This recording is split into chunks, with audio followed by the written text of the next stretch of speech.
Okay, hey everyone, welcome back to TV Wars. I am your host, FairyKid64, and today we are going to be witnessing the battle of these two very fine Mitsubishi TVs. These are CRT TVs, as a matter of fact, in case you didn't notice. But yeah, over here we have a 1994 Mitsubishi CRT, 27 inches, and this is a 1995 Mitsubishi CRT. You can see just looking on the top here, they're pretty similar to each other actually. Yeah, really similar. There you go, I kind of lined them up a little bit more. Yeah, very similar dimensions overall. However, as you look on the back, then that's where you start to see a bit more of the differences. So this 1995 TV to me just screams late 90s. Whereas this one over here is still kind of the older style, a little more boxy. You can see on the back there. Yeah, by the way, it's raining outside right now, so yeah, I gotta be careful with that. Anyway, but yeah, on the front too, you can see they're pretty similar as well. One thing I did notice though is that the Mitsubishi badge on this 1995 model is actually just painted on here, or well, it's probably just printed on the plastic, whereas over here it's actually like a cutout, or like it's its own plastic piece, which I think is pretty cool. There's also this door, this flapping door that opens up. Also on this 1994 model, the speakers are actually covered by a metal grill, which I think is pretty cool, whereas over here on the 1995 model, it's just plastic. So yeah, this is similar to the previous TV Wars episode I did between the two Sonys, where the later model had plastic over the grill, actually on the Sony, well yeah, it was plastic and then also like a kind of a cloth kind of, but then the earlier model was metal, kind of like, so I guess Mitsubishi and Sony were doing similar things. Another difference too that I've noticed is that, I don't know why, but this 1994 model, it seems like the glass is tinted a little bit more. Maybe it's just the way I'm holding the lamp in my camera. But yeah, I don't know. This one might be tinted a little bit more. Okay, now I'm standing outside the garage, so I'm kind of in the rain a little bit, but I wanted to show you the back of these TVs. So yeah, here's the back of the 1994, and then here's the back of the 1995. So yeah, you can just kind of look at this. You can see the badge here. So yeah, it says it's CS27200 for the model number. And yeah, manufactured in 1994, November. Pretty cool. And then you can see down here we got input, got a composite video input, and then we also have a audio output and then an RF input, which is pretty cool.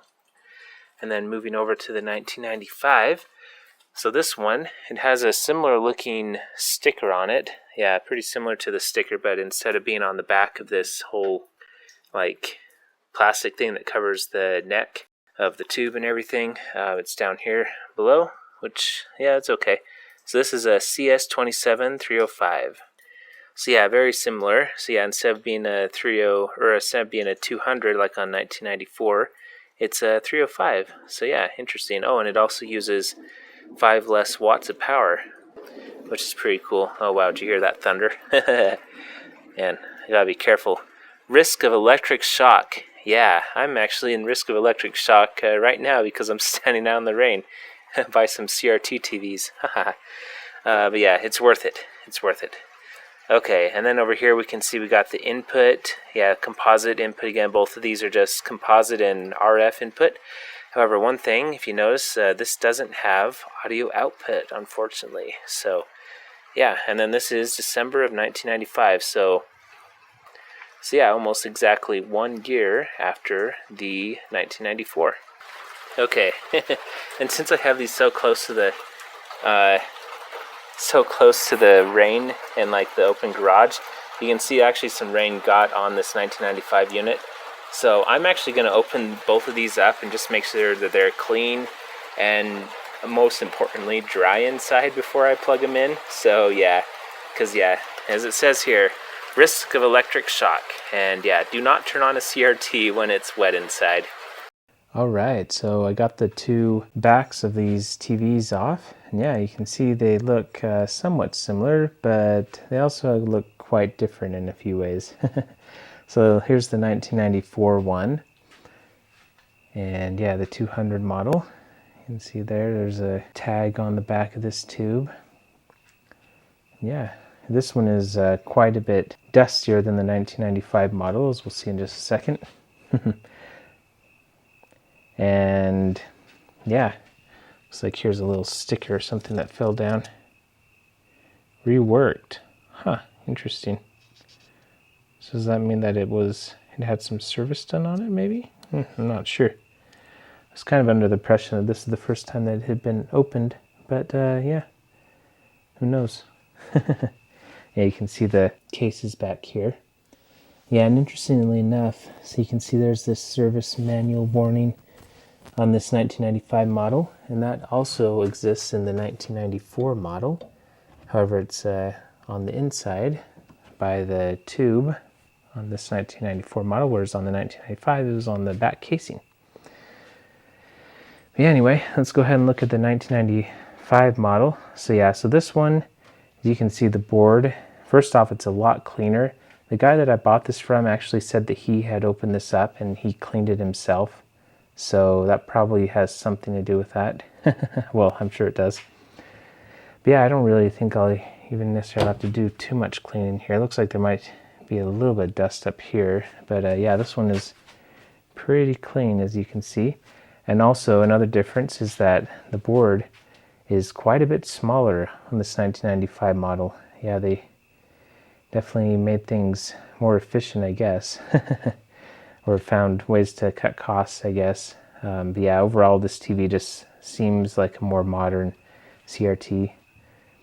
Yeah, I think that's just kind of the general theme of all this. But yeah, it'll be interesting to see what the performance is on both of them, though. See how they change and everything. You can see I don't know if either of these will have a service menu, because you can see there's actually potentiometers here for controlling the colors, red drive, blue drive, all that great stuff. And there's probably potentiometers down here too somewhere for vertical height and yeah, position, all that stuff. Oh, it looks like I hope there's not a leaky capacitor down here. There's something that looks like it might have leaked down there. I'll have to see about that. Supposedly this TV was working, but I didn't actually turn it on before I bought it. I probably should have, but oh well. Yeah, this seems like it's a lot cleaner, like I was saying. Well, anyway, oh yeah, and you can see this one also has the potentiometers for the color and stuff. So yeah, I have a feeling that there's not going to be a service menu, but I will try it anyway. I have another Mitsubishi TV from 1997, so 2 years older or newer than this one. And that one does have a full-fledged service menu, so yeah, who knows, maybe this one does too. But anyway, what I'm going to do now is I'm going to clean this one off. So I've got some ESD brushes in here. And then I also have this electric duster. You can see it turn on. It blows. It's like basically like compressed air, but you can just recharge it so you don't have to buy new bottles of compressed air. So yeah, but yeah, first I'm just going to go around and try to get most of this dust off. Yeah, it's just been sitting here. I'm gonna assume usually on these, I think usually people don't usually open them up, so I'm just gonna assume that this has just never been opened, and so this is just dust from like 28 years ago or whatever. So yeah, but you can see it comes off pretty good. Now this black paint, I'm gonna be careful with this. I'm actually gonna grab a paper towel for this area, because yeah, this actually helps with the electrons being fired at the phosphors. I don't know exactly how it works, but I just know it's important for the functionality of the TV. So yeah, you don't want to scrape it off as much as possible. Oh, and I should also mention, usually on these I discharge them, but here where I'm not really going to be touching anything, and also these haven't been plugged in for a while, they're probably already self-discharged, but if I were actually going to do work on the boards or anything, you know, actually be touching a bunch of stuff, then I would definitely want to discharge them first. Yeah, as I clean this dust off, I noticed another detail here. So I don't know what it is, but like not only is this 1994 model styled differently, but it also just seems like generally, like, I don't know, like higher quality kind of. Like everything just feels a little heavier. Maybe it's because like in the early 90s there was like the Japanese boom, you know, in their market. Whereas maybe by 95 it was starting to calm down, and so they started to try to cut costs. I don't know, that's all just kind of speculation, but I also have a 1993 Mitsubishi presentation monitor, which weighs like 250 pounds, and that thing is like built completely out of metal. It's a beast. It's like probably the highest quality, at least build quality monitor that I have. Yeah, and that's saying a lot because even higher than the Sony's. I'm not saying the quality is the absolute greatest, although it is really good, but the build quality is, yeah, definitely screams early 90s Japanese economy boom, you know, lots of money to spend. And yeah, this TV, 1994 TV, kind of reminds me of that. And again, not to say that this 1995 TV, or even my 1997 TV, if you saw that old video I did, not that those feel like lesser quality or like bad quality, but yes, lesser is the right word to say, because yeah, this is just kind of on a different level. Anyway, obviously what will be most important is the performance of the TV, which we'll see in a little bit. By the way, I've got my JVC D series back here, watching I don't know, it's like a documentary on a Chinese village. It's kind of interesting. But yeah, it's cool. And then I got the Sony 1992 under there. I want to keep that one protected. Okay, yeah, here's another area where I'm seeing some fluid or something. It kind of makes me wonder if some of these capacitors are leaking. Or who knows, maybe that's where this came in, where maybe there were capacitors that leak in and then they got it serviced. I don't know. Yeah, I guess we'll have to see how it performs. Okay, there we go. I got both of these cleaned out. So yeah, it's definitely a lot cleaner than before. It's not perfect, but it doesn't need to be either. I don't think it needs to be perfect. You can let me know if you think I'm wrong. That's totally fine. But yeah, even cleaned this one out a little bit. And yeah, I could see where the previous guy had brushed off some of the dust, and I brushed it off a little bit more. So anyway, now what I'm going to do is, before putting the backs on, I'm actually going to just turn these around, and then we'll hook something up to both of them at the same time. And yeah, start to do some tests, because if I do need to calibrate one of them, where I think it's likely they don't have a service menu, if they have all these pots here, then yeah, might need to make some adjustments. Okay, I think I have everything set up. I'm just going to show you how everything is plugged in here. So first off, on that Chinese channel, I guess it's also like a Chinese, I guess it's a Chinese/Japanese channel. So I started playing a Japanese movie on there, so I'm going to see if that's still on. So yeah, hook that up. And then I've got this this analog duplicator here. So yeah, and both cables going into each of these TVs are exactly the same. I think they're just like those cables that used to come with like cable boxes. So yeah, the composite is pretty well insulated and the audio is less insulated, but it's audio, so it'll probably be okay.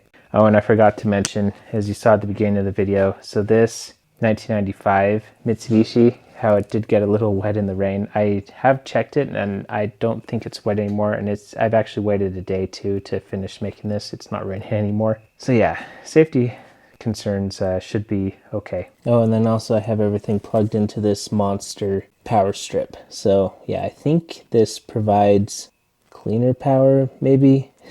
So anyway, trying to make a good experience for a comparison here. Okay, so this is interesting. Before even turning on the TVs, when I plug in this one actually is already making like a humming noise, whereas this one's completely silent. So the 1995 is making a humming noise. Yeah, interesting. Okay, here we go. Which one should we turn on first? I guess let's start with seniority. Let's do the 1994. Okay, so far so good. All right, well, that's not making a great noise. It's making a hissing noise. Ooh, that's not good. Yeah, I have a feeling this TV is having problems. Probably should have turned it on before I picked it up. All right, well, let's see. Actually, I'm gonna turn this one off for now. Okay, now let's turn on the 1995 set. All right. Yeah, you know, I was really thinking, I was like, I should turn this on before I buy it. And I could probably have the guy, or talk the guy down on the price a little bit. I mean, I only got it for $20, so I guess it was still an okay deal. I got this one for $25. And actually, this one looks like it's working. Yeah, I don't see any problems with this one. And yeah, the guy that was selling this one, he also had pictures of it working. And it looks like where I've set up my cable box, it's channel not available. So, okay, so repositioning the antenna, I've picked up the signal on this Japanese show. And yeah, this looks really good. And yeah, just humble composite again going into this 1995 TV. Let's go ahead and turn up the volume a little bit. Oh yeah, there's the classic Mitsubishi volume. Oh, this is actually a different program now. Yeah, this isn't the same show as before. Alright, I'm going to try turn on this one again. Yeah, I have a feeling probably some of those capacitors have gone bad. Yeah, I don't like that hissing noise it's making. Yeah. Huh. Well, but besides that though, I mean, that's obviously not good, but yeah, besides that though, it seems like the picture is actually pretty similar between the two. Yeah. Unfortunately, I'm gonna have to try to repair this one. But yeah, besides that though, and actually, you know what? I'm just gonna try swapping the cables. Maybe it's the cables, so I'm just gonna do a complete swap and see what that does. Okay, yeah. I was hopeful that it would be the cable, but no, it wasn't. Okay, well, yeah, that's okay. This will be a fun project to repair. Yeah, I guess just to finish this comparison, let's go ahead and turn on the Nintendo 64.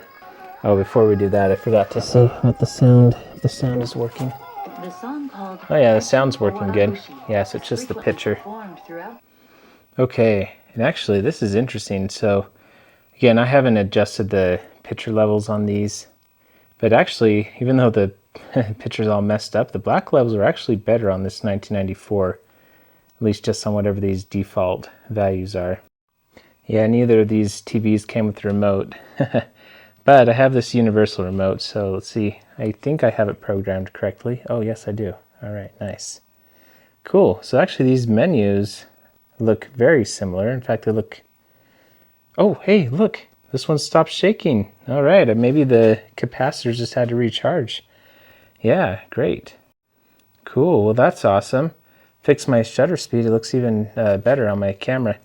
And actually, so see, there's actually these lines that are going down the screen. Because yeah, these lines that you see going down, that actually isn't happening in real life.